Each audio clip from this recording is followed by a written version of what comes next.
아이고. 네, 안녕하십니까. 네. 아니 뭐 오늘은 뭐 저 그 초대 손님으로 오셨는데 이렇게 여러 가지 상황이 굉장히 말이 안 나오네요. 고맙습니다. 근데 모자 좀 벗고 하겠습니다. 제가 안 보여서 거의 한 400분 가까이 오실 것 같은데 대단히 고맙습니다. 예, 많은 여기 우리 야당 의원님들 많이 혼내셨는데 너무 그러지만 마시고요. 대민주정치 아니겠습니까? 우리 한번 여러 가지 방법을 한번 생각해봐서 이런 것들을 해결했으면 좋겠고요. 그 다음에 오늘 문재인 대통령이 지금 김정은이를 만났다고 하는데 보궐 대통령 알겠습니다. 너무 용어 갖고 시비를 걸지 마십시오. 어쨌든 중요한 것은 무엇이냐면은 그 좌파들이 제일 좋아하는 프레임이 무엇입니까? 역사에 대한 정통성을 이야기합니다. 저도 그러면 한마디로 하고 싶은 게 무엇이냐면은 친일 논쟁 많이 하지 않습니까? 예전 노무현 대통령 때도 친일 청산한다고 했다가 민주당 의원들 죄다 친일파 출신이라고 조사하다가 중지된 적이 있었죠. 그런 것처럼 역사를 잊으면 안 된다고 하지 않습니까? 근데 일제시대 때 통치는 잊으면 안 되는데 그 이후에 일어난 6.25 전쟁에 대한 걸 벌써 까먹었냐는 거예요. 그러니까 전쟁을 일으킨 사람은 일본인만이 아닙니다. 북한도 있지 않습니까? 근데 북한은 용서해도 되고 일본은 용서하면 안 되는 겁니까? 사과부터 해야 되는 거 아닙니까? 김정일 원래?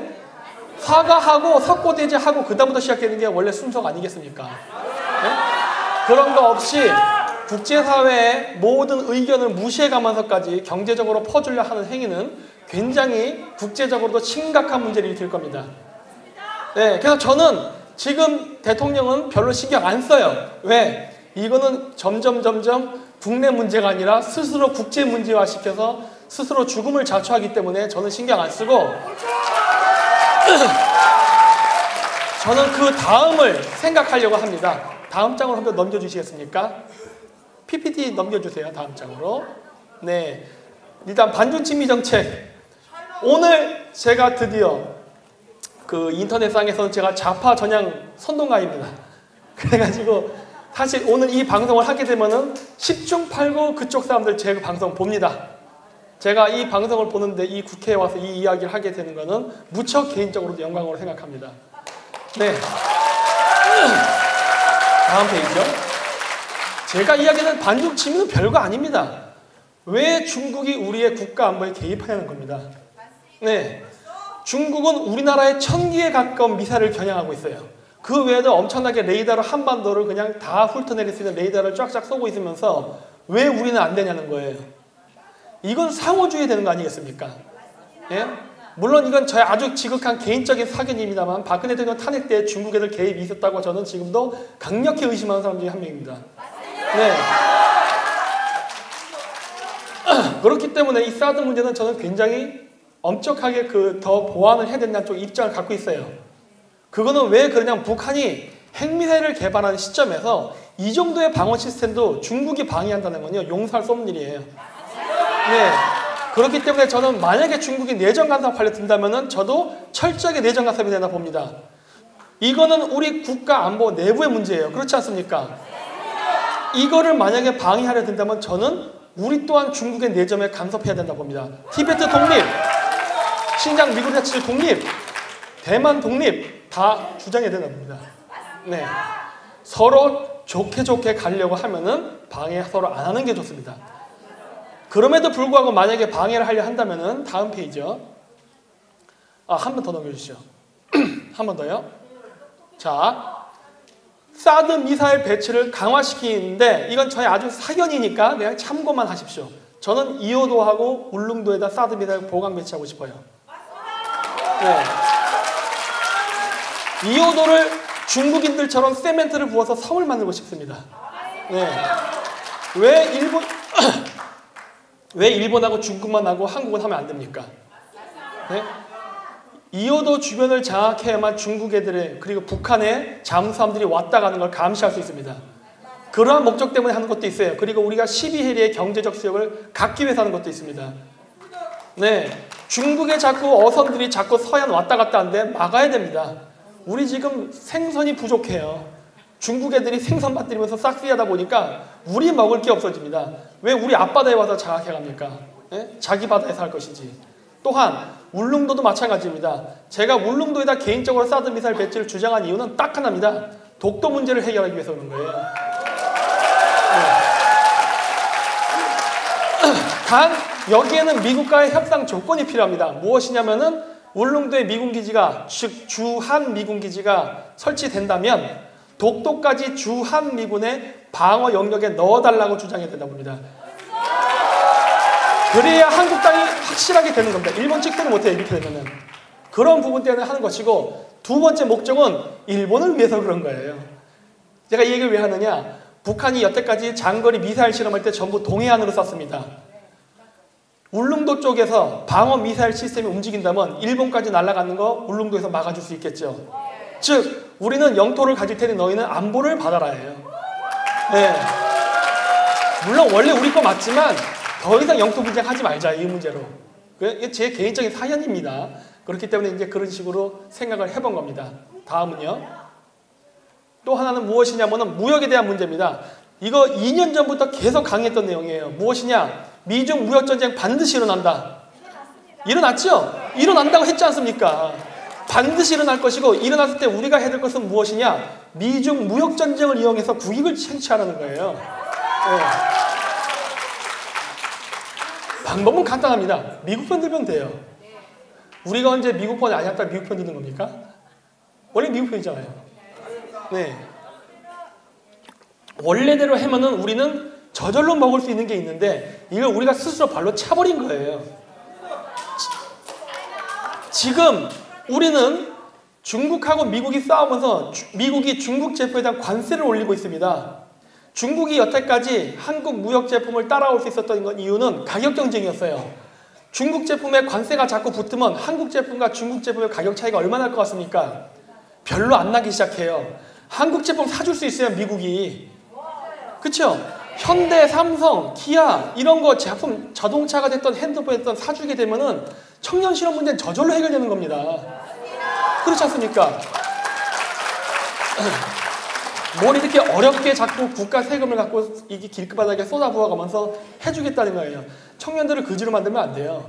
일을 해서 돈을 버는 습관을 들여야지 저절로 주는 습관을 주면 절대 안 됩니다. 근데 그 방법이 있지 않습니까? 그냥 미국하고 좋게 관계를 지내라 해요. 지금처럼 국제사회의 의견을 무시하고 김정은 만나지 하지 말라는 거예요. 이 간단한 걸 왜 안 할까 하는 겁니다. 네? 이거는 쟤네들 좌파의 프레임 논리 중에 하나가 제국주의거든요. 뭐 미제국주의의 식민지라면서 남한이. 근데 얘네들은 지금 북한의 식민지입니까? 지금 도대체 어떻게 된 거예요 도대체? 네? 이렇게 하면 안 된다는 거예요. 자주적인 국가를 건설하려면 돈이 필요해요. 돈. 근데 이 돈을 지금 막대하게 벌 수 있는 기회가 왔는데 이걸 지금 발로 차버리고 있지 않습니까? 중국이 미국에 차지하고 있는 공산품 수출 비중을 우리가 50%만 뺏어와도 우리나라는요 GDP 5만 불 달성합니다. 네? 이번 정권은 신의를 잃었습니다. 안 돼요. 어차피 신의를 잃으면 더 이상 미국은 거래를 안 하기 때문에 저는 뭐라 말 못한다 했지 않습니까? 하지만 이번에 경제가 무너지고 대외적 관계가 나빠지고 이번에 북한 갔다 와서도 별 성과 없을 게 분명합니다. 그건 오늘 제가 여기서 얘기 드릴 수 없어요. 하지만 그렇게 되면은 다음번에 기회가 올 수 있어요. 어쩌면 혹시 합니까? 재수 좋으면 내년에 할지. 아무것도 몰라요. 하지만 다음번 정권이 바뀔 때 선거에서 저희가 지면 안 됩니다. 그리고 반드시 다음번에는 우파 정권이 생겨야만 되고 정확하게 한미 군사동맹 강화를 부활시켜야 됩니다. 네. 근데 한미 군사동맹을 강화시키고 제가 앞쪽에 얘기했던 사드 배치 이야기를 하게 되면 이거 돈 드는 문제가 되는 겁니다. 돈. 그러면 우리 돈이 나가는 거예요. 근데 제가 우파적 시각을 가졌다고 해서 저는 미국을 무조건 지지하자는 입장은 아니에요. 국익주의이기 때문에. 그러면 우리는 미국의 사드 미사일과 군사를 강화하는 데 드는 비용을 어떻게 충당해야 될지를 생각해야 되는 겁니다. 지금 문재인 정권처럼 세금 올리자 이런 거 하면 절대 안 되는 거예요. 우리 먹고 살기 힘들어요. 그러니까 세금 안 올리고 할 수 있는 방법이 무엇일까 하는 거예요. 중국 시장을 뺏어서 한국에게 달라고 내부적인 협상을 하는 겁니다. 그 마진으로 미국이 무기를 사줄게요. 그 마진으로.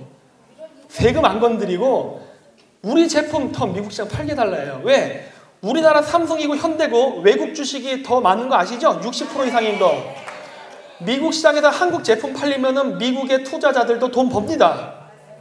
예? 벌어요. 손해보지 않는 장사예요. 플러스 우리 뭐 한 대 주는 겁니까? 우리가 벌은 이익 지분에서 또 잘라가지고 미국 무기 사주겠다 해요. 단 우리 세금은 안 쓰겠답니다. 네, 그래야 된다고 봐요.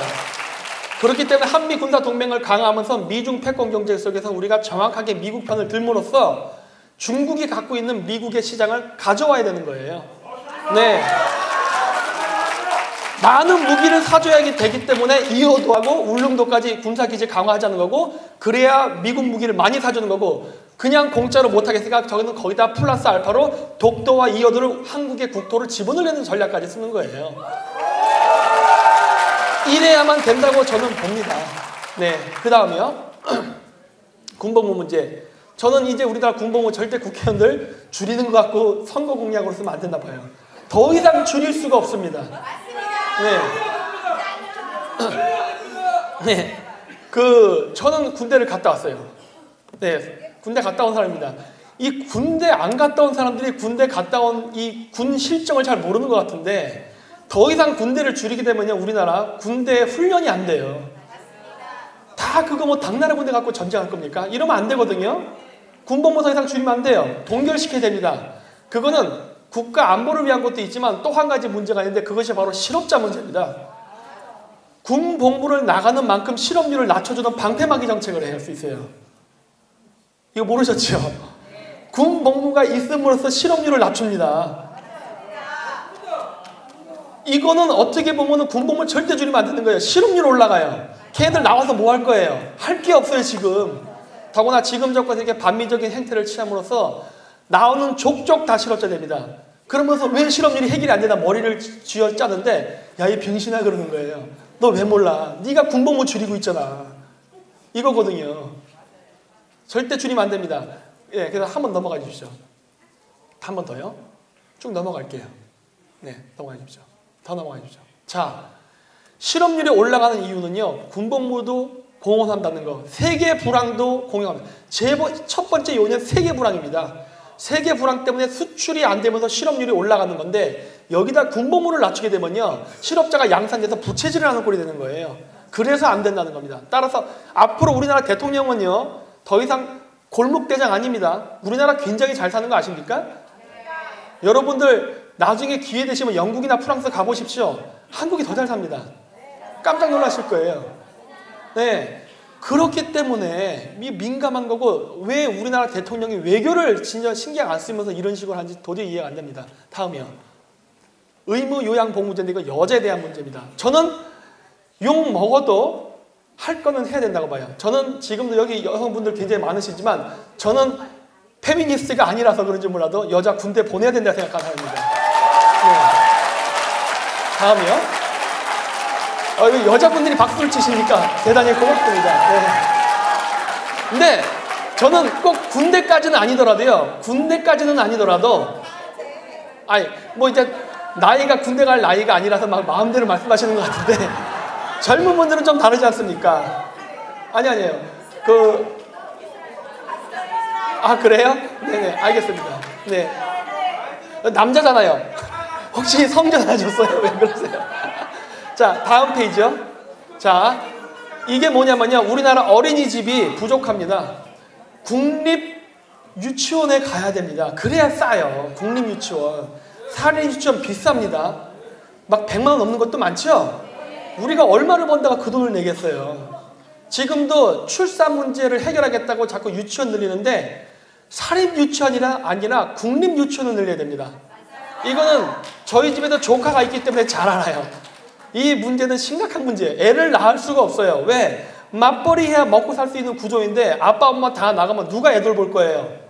할머니가 돌봅니다. 저희 어머니가 손자 돌보다 허리가 나가셨어요. 그래서 수술했습니다, 이번에. 안 돼요. 그렇게 하면 안 돼. 더 이상 가족에서 이 문제를 해결하면 안 되고 국가가 해결해야 되는데, 그렇다고 퍼주기식은 저는 절대 반대예요. 어떻게 하면 비용을 줄이면서 최고의 효과를 노릴 건데, 첫째, 여자도 군복무를 똑같이 함으로써 가산점제, 우리 공무원 시험에서 가산점제 둘 다 없으면 공평한 거 아닙니까? 그쵸? 그건 너도 의무복무 해라 해요. 군대 말고 요양원, 유치원에서 근무하라는 겁니다. 예. 남자가 복무하는 만큼 복무하면 되는 거예요. 그러면 인건비 줄일 수 있습니다. 인건비가 제일 큰 문제. 왜? 세금하고 직결됐기 때문에. 건물은요, 널리고 널렸습니다. 이번에 문재인 대통령의 덕택에 우리나라 경제가 무너지면서 빈 사무실이 무진장이 생겼어요. 그렇죠? 그 사무실 쓰면 돼요. 그 사무실. 저는 어떤 식으로 생각하냐면 특히 서울 같은 경우 인구 밀집도가 높기 때문에 고층 빌딩 하나당 국립 유치원 하나씩 생기면 됩니다. 그럼 점심 먹을 때 밥 일찍 먹고 내려와서 애랑 같이 1시간 수다 떨다가 다시 일하고 퇴근할 때 같은 빌딩이니까 애 데리고 퇴근할 수 있어요. 누군가 돌봐주면 되는 거예요. 그거를 젊은 여자들이 하라는 거예요. 예. 그리고 월급은 우리나라 군대 남자들이 받는 만큼만 받으면 되는 거예요. 예. 그렇게 해야만 출산을 안심하고 할 수 있게 되고 세금을 안 쓰게 되는 겁니다. 절대 세금 건드리면 안 돼요. 네. 우리는 적이 많아요. 우리의 적은 뭐 북한 이런 얘기를 하는 건 아니라 당연히 북한도 있지만은 우리가 먹고 살기 위해서 무역을 할 때 우리의 기술을 따라오려는 나라들이에요. 물론 여긴 일본도 있고 중국도 있고 여러 나라들이 있습니다. 우리나라는 세금을 모아가지고 기술 개발과 차세대 성장 동력의 돈을 투자해야 됩니다. 이게 미래를 위한 대비예요. 이런 대비해야 될 돈들을 지금 복지에다 다 퍼준다 그러면 우리는 어떻게 미래를 대비할 겁니까? 안 돼요. 그렇기 때문에 복지는 하되 되도록 세금을 안 내는 방법을 써야 되는 거예요. 그래서 이런 생각을 제가 하게 된 겁니다. 그래서 제가 주제 넘지만은 여기 국회의원분들 앞에서 제가 이렇게 좀 번데기 앞에서 주름을 잡는데 좀 양해를 해주시기 바랍니다. 네. 네. 원래 오늘 제 원래 오늘 제 강의는 이런 내용이 아니었습니다만 이왕 온 거 신세한테 하지 말고 우리 앞을 내다보자 이런 목적으로 해서 커리큘럼을 완전히 바꿔서 다시 바꿔버린 거예요. 네. 다음 페이지요. 넘어가겠습니다. 그냥 쭉 넘어가겠습니다. 네. 자, 그 다음에 일본 파견 근무제. 제가 일본 파견 근무제 얘기했더니 뭐 친일파 김정민 난리를 치더라고요. 웃기는 소리 하지 말라는 겁니다. 제가 이걸 하는 데는 두 가지 목적이 있습니다. 첫째, 지금 문재인 정권이 하는 것처럼 국민 세금 써서 일자리 창출을 안 하겠답니다. 누구 돈으로 하려는 겁니까? 일본 돈이에요. 남의 돈으로 해야죠. 일본은 저출산 고령화 때문에 지금 사람이 딸립니다. 없어요, 사람이. 제가 친구들을 많이 보냅니다. 저는 공작합니다. 저는 늘 얘기하지만은 제 방송은 프로파간다와 공작을 기본으로 합니다. 그렇기 때문에 저는 공작원들을 많이 풀어놔요. 일본, 이젠 동경에 있는 대기업까지도 외국인 비율이 올라가고 있습니다. 사람이 없어서. 공장에도 일본인이 부족하지만 대기업, 좋은 직장에도 일본인 청년이 부족할 정도예요. 우리나라 사람들 일본 가면은 취업할 수 있습니다. 단, 지금같이 중국이랑 한편이 돼가지고 소녀상 만든다고 중국 돈 받아가지고 건설하고 이따위 짓 하면은 절대 일본이랑 이런 거 할 수 없어요. 그래서 제가 2년제에도 강의할 때 그랬어요. 위안부 문제를 자꾸 제기하면서 반일 감정 만들지 마라. 왜? 한일 수화프 재계약해야 되는데 이런 식으로 분위기 험악하게 되면 재계약 안 된다. 위험하다. 우리나라 금융위기 올 수 있으니까 심각하게 고려해라. 반대로 했죠. 네. 그 길을 하는 건요. 다 방법이 있고 순서가 있는 것입니다. 지성질대로 이 세상을 살 수 없지 않습니까? 우리가 미국도 아니고 미국도 지성질대로 안 하는데 우리 같은 조그만 나라가 어떻게 우리 성질대로 살겠습니까? 국제 질서라는 게 있어요. 원하든 원하지 않든 그 질서 속에서 문제를 해결해야 되는 겁니다. 그냥 멋있게 그냥 뭐 반이라 그러면 뭐 우리나라의 개돼지 같은 좌파 국민들이 와 하고 하는데 그게 해결책이 아니라는 거예요. 싸움은 냉정하게 복싱할 때 얻어 터져도 눈 뜨고 맞으라는 얘기 많이 하죠. 맞으면서도 냉정을 한번 잃지 말아야 이기는 겁니다. 네. 국민 세금 쓰지 말고 일본에 파견해가지고 거기서 일단 실업자 문제를 우리가 해결하자예요. 남자 군복무, 여자 요양근무, 실업률 낮춰질 겁니다. 단순히 실업률만 낮춰지는 이러한 정책을 하게 되면 편법 정책이 되는 거예요. 단순히 통계적으로 실업률을 낮추기 위해서. 실질적으로 국민들이 느낄 때 실업률이 낮아지면서 효과가 있다는 걸 느끼게 하려면 뭘 해야 되니까 청년 일자리를 마련해 줘야 돼요. 그렇죠? 청년 일자리를 마련할 수 있는 방법은 뭐였습니까? 아까 제가 앞서 사드 배치 문제 얘기했죠? 그거를 무역관계와 엮어서 수출을 증대시켜서 국내 기업이 우리 청년들을 고용할 수 있게 환경을 조성한다. 첫째. 두 번째가 바로 일본 쪽으로 취업을 주선해가지고 많은 실업자들을 줄여서 진짜 실질적인 실업률 통계가 낮아지는 것과 국민 체감이 일치하게 만들어져야 된다예요. 그러면은 진짜 청년들 직업 갖고 일할 수 있습니다. 또 하나 제가 정말 탐을 내는 게 무엇이냐면요. 일본의 기술입니다. 일본이 옛날 때는요. 절대 기술 가르쳐주지 않았어요. 요즘은 가르쳐주려 합니다. 왜? 사람이 없어요. 이제는 흑인들도 초밥을 만듭니다. 아 이거 흑인비 아니에요. 오해하지 마세요. 옛날 때는요. 저 같은 한국인이 제가 일본에서 신문 배달했다지 않습니까? 일본 유학 때. 저 같은 한국인이 초밥집에서 일하려고 그러면요. 한국 사람 안 띄워줬어요. 자기의 노하우를 전수할 수 없다 그래서. 이제는 한국인이 아니라 아프리카 사람까지도 남미 사람까지도 다 받아들인다는 거예요. 누구든 제발 와주세요. 이런 좋은 환경 속에서 일본이 갖고 있는 그 어마어마한 중소기업의 기술 왜 안 배웁니까? 예? 우리나라가 무조건 사법고시, 행정고시로만 그 관료가 돼서 출시하는 건 아니잖아요. 이제는 음식을 잘 만들건 기술을 잘해서도 돈 벌 수 있는 시대가 됐지 않습니까? 그 일본의 그 기술 배우면요. 여러분 평생 먹고 사는 거예요. 왠지 아세요? 일본의 중소기업에는요. 전 세계에 하나밖에 없는 기술들이 정말 많습니다. 그거 배워서 평생 직업 쓰라는 거예요. 풍요롭게 살면서. 그거 하려면 일본에 가서 우리가 배워야 됩니다. 근데 이런 반일관계에서 그거 되겠습니까? 안 되죠. 그리고 위안부 할머니들 여기 계신지 아닌지 잘 모르겠지만 저는 예전에 위안부 할머니들 그 후원금도 내고 했었어요. 나눔의 집 경기도 광주에 있습니다. 저희 집 근처 가까이에 있어요. 저는 그분들한테 과거에는 친분도 있었습니다. 나는 위안부 할머니가 반미를 외치는 건 도저히 이해할 수가 없어요. 왠지 아십니까? 위안부 할머니들이 누구에게 피해를 당한 겁니까? 일본군이잖아요. 그 일본군한테 피해를 당할 때 누가 도와줬어요? 근데 왜 미군 철사라는 거예요 대체 이게? 논리가 안 맞잖아요. 논리가. 일본은 개인적인 한 때문에 계속 반일하셔도 저는 그분들한테 뭐라고 할 생각 없어요. 하세요예요.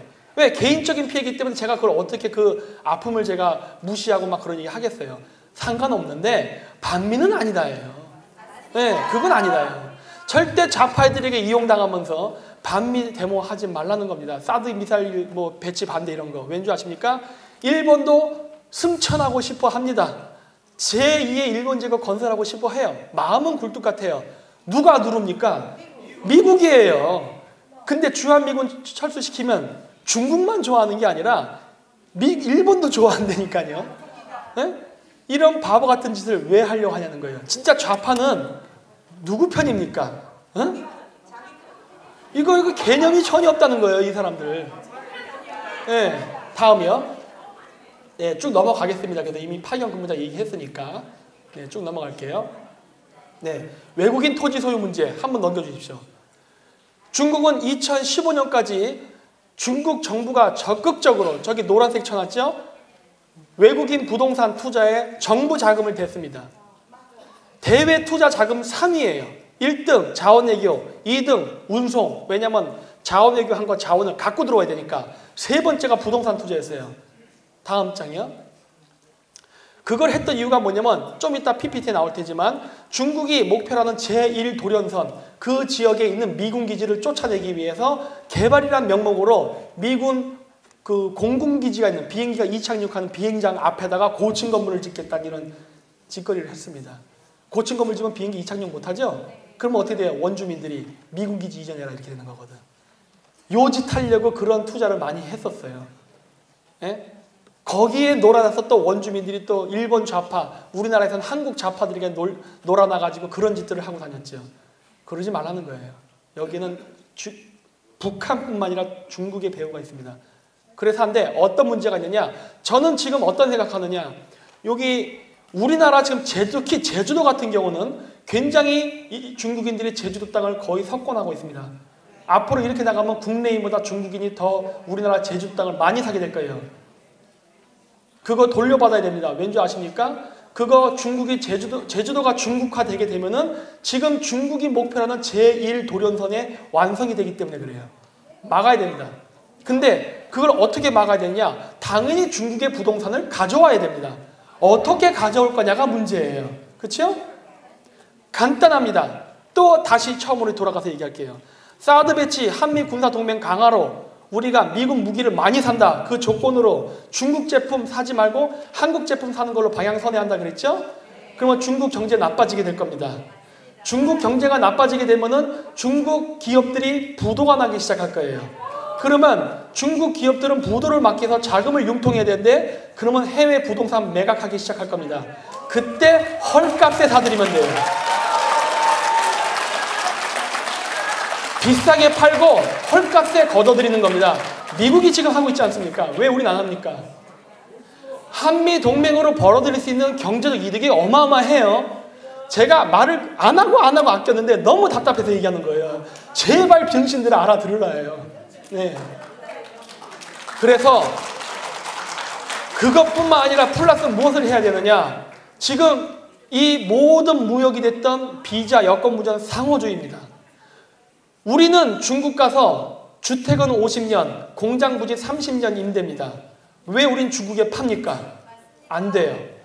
미중 무역 경쟁 속에서 미국과 중국의 사이가 나쁠 때 지금 이 시리를 이용해가지고 우리는 국제사회에다가 중국의 부동산 문제를 강력히 규탄하면서 왜? 부동산 구매 중에 군사적 목적도 많아요.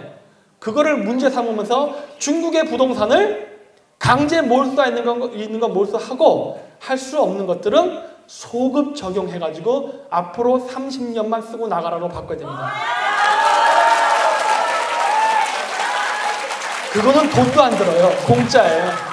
부동산 값 팍 떨어집니다. 그렇죠? 그러면 헐값에 매입하는 거예요. 네, 이렇게 해야 된다고 보는 거예요. 다시 국가 환수해야 됩니다. 다시는 중국인들이 우리나라에 와서 이런 짓 못하게 막아야 돼요.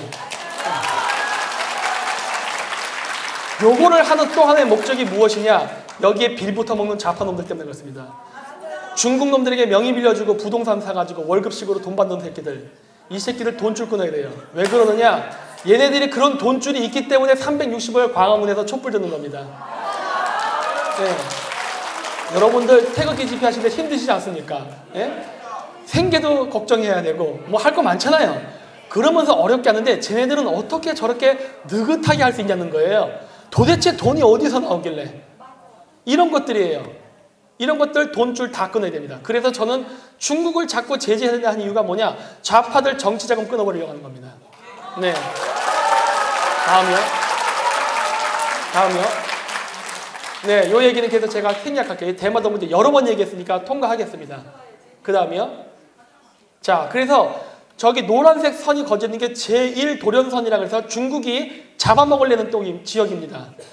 저 지역 안에 미군 기지가 있어요. 그렇기 때문에 저 지역 안에 미군 기지에다가 부동산 투자를 하는 겁니다. 최근에는 태양광 산업하죠.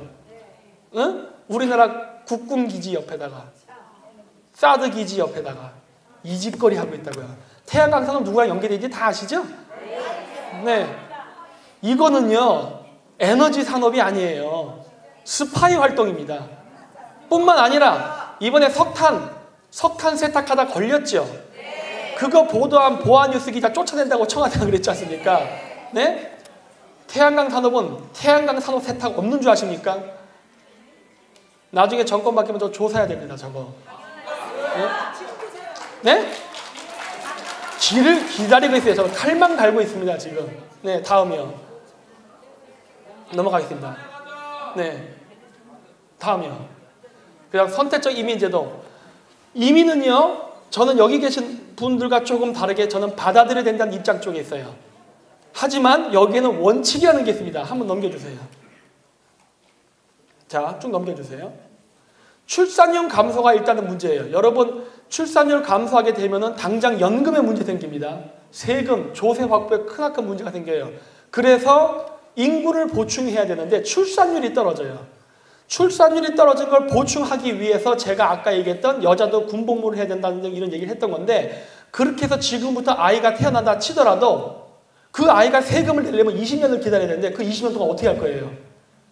누군가 돈을 메꿔줘야 됩니다. 그래서 외국인을 받아들이는 얘기는 제가 뭐냐면 불법 외국인은 때려잡고 합법적인 외국인은 괜찮다예요. 세금 내라는 겁니다. 세금. 네. 그런데 거기에도 또 룰이 있습니다. 뭐냐? 첫째, 북한이랑 교류하는 나라는 절대 받아들이지 않는다. 예를 들어 시리아나 예멘 같은데 절대 안 됩니다. 왜? 얘네들이 우리나라에서 일을 하면 어떤 일이 발생하는 줄 아십니까? 얘네들 돈의 일부가 북한으로 흘러 들어갑니다. 그래서 안 된다는 거예요. 북한과 사업을 하고 있는 나라는 절대 이민 받아들이지 않는다. 조건입니다. 여기에는 중국도 포함되는 거예요. 네. 그 다음에 한번 넘겨주세요. 한 번 더요? 더 넘겨주세요. 네. 그 다음 무엇이냐? 앞으로 지금 문재인 정권이 생각하는 방식이 아닌 미국이라던가 서방 국가 그리고 우리나라 국익에 맞는 새로운 실크로드가 열릴 겁니다. 네, 비공개 강의 때 오신 분들은 잘 아실 거예요. 제가 이거를 여러 번 강의했습니다. 열릴 겁니다. 하지만 그때 이 열리는 상황이 닥쳤을 때 우리가 준비가 안 돼 있으면 안 돼요. 그 준비라는 것은 무엇이냐면요, 우리의 사고방식 그리고 우리의 준비입니다. 저는 지금 무엇을 제안하고 싶은 거 아니면요, 외국인 노동자 오는 건 좋은데 우리나라가 앞으로 실크로드 개발, 그 다음에 인도태평양 무역항로를 개발할 때 전략적으로 제휴를 맺어야 될 국가의 노동자만 받아들이겠다예요. 우리 편 될 사람. 우리 편이 되지 않은 외국인은 안 된다예요. 네. 여기에 중국인들 와가지고 중국에서 먹고 살 거 없으니까 우리나라에 와가지고 살면서 한국에서 월급 받고 사는 주제에 중국 편을 드는 이러한 행동을 하는 외국인을 왜 우리가 받아들여야 됩니까? 네. 우리에 와서 우리나라에서 충실해야죠. 자, 그래서 어떠한 생각이냐? 예를 들어서입니다. 예를 들어서인데 저 남쪽 바닷길도 중요합니다. 우리나라가 앞으로 전략적으로 좋은 관계를 맺어야 될 나라 중에 하나가 베트남입니다. 세계에서 가장 평균 연령 인구가 젊은 나라예요. 21살인가 그렇습니다. 인구 9,500만, 가능성 있는 나라예요. 그리고 철저하게 중국하고 대립하면서 나가는 나라예요. 물론 빨갱이 국가이긴 해요. 하지만 그것과 상관없습니다. 왜? 베트남 사람들 굉장히 쿨합니다. 제가 생각하는 건 뭐냐면요, 우리나라가 해외 시장을 개척할 때 앞으로 친한파를 많이 만들어야 되는데 어떤 식으로 만들어야 되느냐, 제가 중국의 해외 건설 파견을 나갔을 때 겪었던 일이었는데 무엇이었느냐, 문화적 차이 때문에 외국인 노동자를 쓰는 게 굉장히 어려웠습니다. 한국에서는요 어느 정도 돌아갔어요. 왜? 한국이란 바운더리 안에서 일하기 때문에 움직이지만 우리가 외국으로 나가게 되면요 그 외국인 노동자들이 일을 안 해요. 우리가 외국인이고 걔네들이 본토인이기 때문에. 그래서 어떠한 생각을 하냐, 어차피 우리나라에도 저임금 노동하는 공장은 필요합니다. 한국 사람들 일 안 해요. 안 하는 것도 있고 저출산 때문에 사람이 부족한 것도 있어요. 현실이에요. 오케이. 그렇다면 받아들이긴 받아들이겠다요. 왜? 그래야 생산성을 확보할 수 있으니까. 물론 걔네들 반드시 세금 내야 됩니다. 그런데 그렇게 할 때 우리가 전략적으로 진출하고자 하는 국가의 사람들을 노동자로 데리고 와서 우리나라에서 일을 시켜야 그 사람이 한국말을 배웁니다. 한국말을 배우고 한국의 문화 시스템을 이해해요. 뭐 쉽게 얘기하면 밤에 야근하는 거. 아직도 우리나라 야근 안 하면 안 되는 시스템입니다. 전 남동공단에서 일했습니다. 발월공단에서 일했고, 네, 저 지게자동차 할 줄 알아요. 네. 그런데 한국에서 이런 식으로 근무 환경이 익숙해진 사람들이 돈 벌고 자기 나라로 돌아가야 친화파가 됩니다. 그리고 우리나라 그 대기업이나 아니면 산업인력공단 같은 데서 그 사람들의 명단을 파악하고 있다가 우리나라의 중소기업이 됐던 대기업이 그 나라에 진출할 때 그 사람들 명단을 제공해주면서 우선 채용하라고 해야 되는 거예요. 네. 공생이 되긴 해야 돼요. 그래야만 이쪽 국가들과 우리가 그 무역 경쟁을 할 때 경쟁력 있는 외국 노동자를 가져갈 수 있어요. 그러면서 친한 분위기, 그리고 우리가 해외 시장 진출이 굉장히 우호적인 상태에서 이루어지게 되는 게 됩니다. 아직까지 우리가 이런 생각을 안 하고 있는데 앞으로 우리가 이거 해야 돼요. 이거 돈 드는 일 아니잖아요. 돈도 안 드는데 왜 안 하냐는 겁니다. 제가 했잖아요. 우리는 정책을 세울 때 세금 되도록 안 건드리면서 하는 정책을 세워야 됩니다. 돈 갖고 하는 거 누가 못합니까? 돈 덜 쓰면서 하는 게 중요한 거지. 그래서 외국인 노동자는 받아들이되 이런 식으로 하고 혹여라도 우리나라에 국적 취직을 하기를 원하는 노동자가 있을 수도 있습니다. 생길 거예요 분명히. 그런 자들은 어떻게 저는 관리해야 되냐 보냐. 첫 번째, 한국어 못하는 놈은 절대 받아들이지 않는다예요. 네, 한국어 능력 시험 8급 이상 합격자에 한해서만 신청 자격을 준다예요. 해준다가 아니에요. 신청 자격을 준답니다. 한국말 모르면서 우리나라 살 생각 하지 말라예요. 엉뚱한 데 가다 차이나타운 세우는 거 절대 인정 못하겠다예요. 한국말 배워서 한국 사람과 살면서 그 사회 속에 스며들라는 거예요. 안 하겠다? 안 받아들이겠다예요. 네. 가는 사람은 가는 사람대로 우리가 같이 공존할 수 있고, 있는 사람은 있는 대로 같이 살자예요. 좋다예요. 그래서 좀 유연한 정책을 써야 됩니다. 왜? 우리나라가 무조건적인 민족주의는 안 됩니다. 우리나라 GDP가 거의 수출에 절대적으로 의존하는 나라인데 우리끼리 살자고 하면 다 죽게 돼 있어요. 자원이 없는 나라예요. 우리나라는. 어차피 세계 무역은 한국이 살기 위해서 반드시 해야 되는 것이고, 우리가 잘 살게 된 덕택에 우리나라에 오는 외국인들이 생겼습니다. 왜? 돈 벌려고. 우리가 옛날 때 돈 벌러 나갔던 나라입니까? 네. 저희 부모님은 중동 때 나갔던 그 세대예요. 네. 그래서 제가 사우디아라비아에 10년을 살게 된 겁니다. 그러니까 옛날 때 제가 어렸을 때는 해외에 돈 벌러 나갔었어요. 이제는 돈을 벌러 오는 외국인이 생겨요. 심지어 백인들까지 옵니다. 이제는. 네? 이런 시대예요. 우리가 그만큼 잘 사는 거예요. 그렇기 때문에 외국인 노동자 오는 걸 막을 수는 없으니까 이왕 이렇게 되는 거 유연하게 우리가 활용할 수 있게 잘 쓰자는 겁니다. 무조건적인 외국인 혜택 다 반대예요. 그래서 그거 안 된다예요. 세금 내고 세금 낸 만큼 혜택 받으라예요. 왜 세금 안 내면서 혜택 받으려 합니까? 네. 네, 다음이요. 네, 다음 나이죠. 네, 이건 마지막 상속세 0% 혹은 감세. 난 지금도 이 얘기합니다. 이거 제가 얘기하면은 논란이 소지가 많다고 아각거리는 사람 많은데 저는 다 입다물어라고 얘기하는 겁니다. 왜냐? 지금요, 가계부채가 장난이 아닙니다. 제가 이렇게 얘기하는 이유가 있어요. 가계부채, 회사부채 장난이 아니에요. 부자들이 어쩌자네. 부자만 뭐합니까? 빚이 있는데. 에? 여러분들 여기 이제 빚 없는 분 계십니까 혹시? 조용하시네. 다 빚이 나오면 저도 빚이 있어요. 빚이 있는데 빚이 있는 상태, 빚은 자산에 포함된다니까요. 내가 10억의 재산이 있는데 8억을 은행 대출을 빌렸어도요, 내 자산은 10억입니다.